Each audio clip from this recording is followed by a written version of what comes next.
میٹھے میٹھے اور پیارے پیارے اسلامی بھائیوں، بات سنتے ہیں آقا صلی اللہ علیہ وآلہ وسلم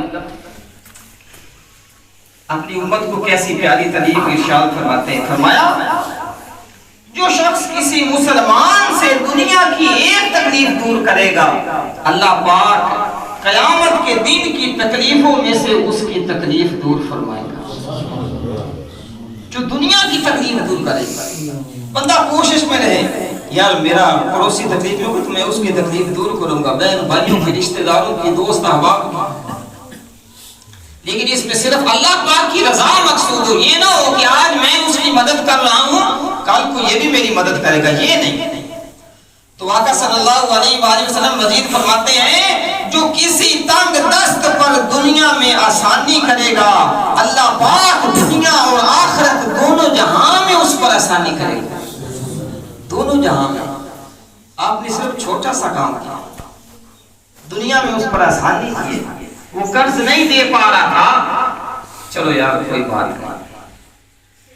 بات نہیں یار، اس کا رب تو رحیم ہے، اس کے رب کے خزانے تو بھرے ہوئے ہیں نا، میں اس کے رب سے لے لوں گا۔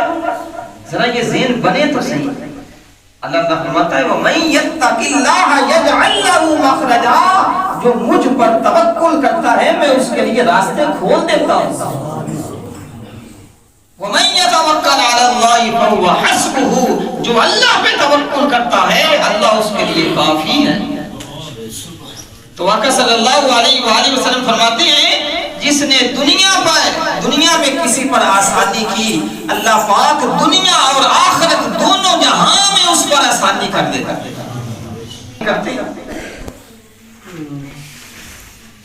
مزید فرمایا کہ جو دنیا میں کسی مسلمان کی پردہ پوشی کرے، اللہ پاک دنیا اور آخرت دونوں جہاں میں اس کی پردہ پوشی فرمائے گا۔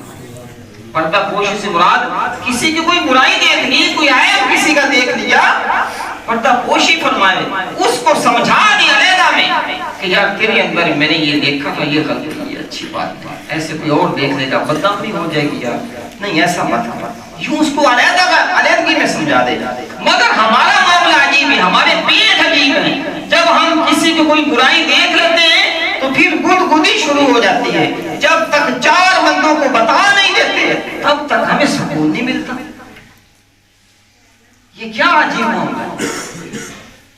تو آقا صلی اللہ علیہ وآلہ وسلم نے فرمایا کہ جو کسی مسلمان کی دنیا میں پردہ پوشی کرے گا، اللہ پاک دنیا اور آخرت دونوں جہاں میں اس کی پردہ پوشی فرمائے گا، اور جو شخص اپنے مسلمان بھائی کی مدد میں لگا رہتا ہے اللہ پاک